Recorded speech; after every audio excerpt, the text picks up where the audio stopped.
1940s have been a decade of breakthroughs and developments in medicine and psychiatry. Scientists have developed a new technology to cure mentally ill adults. With the use of electroshocks, the minds of sick patients are being wiped clean, giving them a fresh start. On this blank slate, physicians then imprint a new, healthy personality. Remaking people, shocking them into obedience. This is a story about that powerful idea. In the 1950s, it caught the attention of the CIA.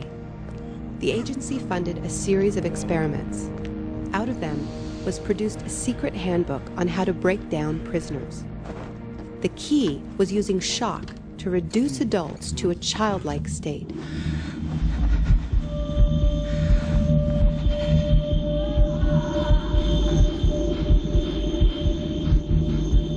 It's a fundamental hypothesis of this handbook that these techniques are in essence methods of inducing regression of the personality.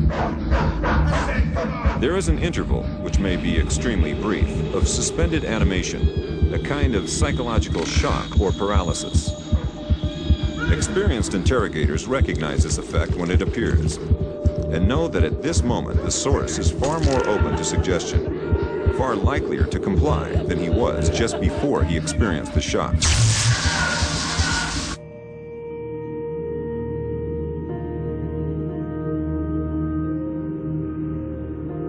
But these techniques don't only work on individuals.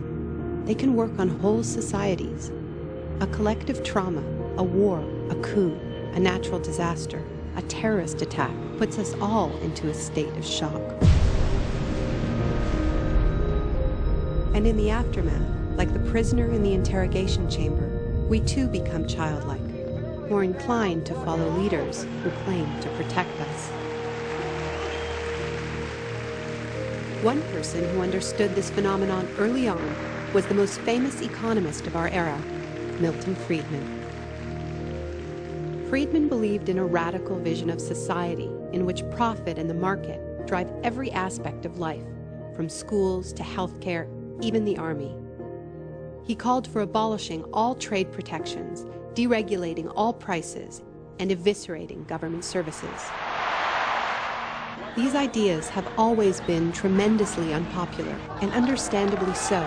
They cause waves of unemployment, send prices soaring, and make life more precarious for millions. Unable to advance their agenda democratically, Friedman and his disciples were drawn to the power of shock. The subject should be rudely awakened and immediately blindfolded and handcuffed.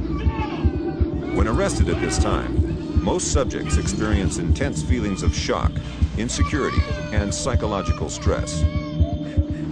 The idea is to prevent the subject from relaxing and recovering from shock.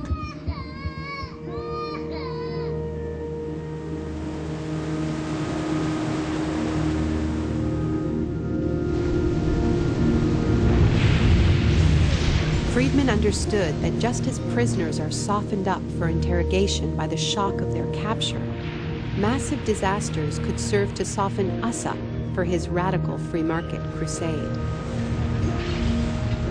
He advised politicians that immediately after a crisis, they should push through all the painful policies at once before people could regain their footing. He called this method economic shock treatment.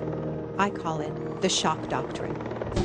Take a second look at the iconic events of our era, and behind many, you will find its logic at work. This is the secret history of the free market. It wasn't born in freedom and democracy. It was born in shock.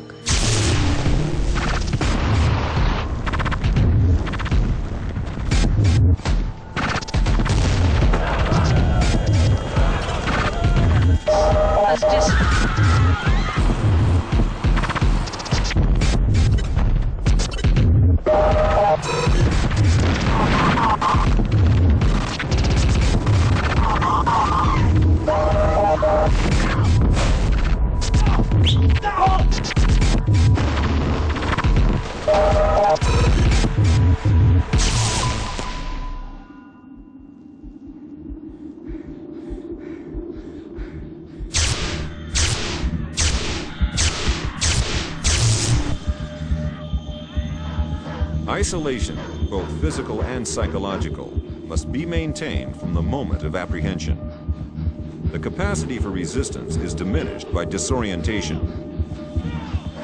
Prisoners should maintain silence at all times.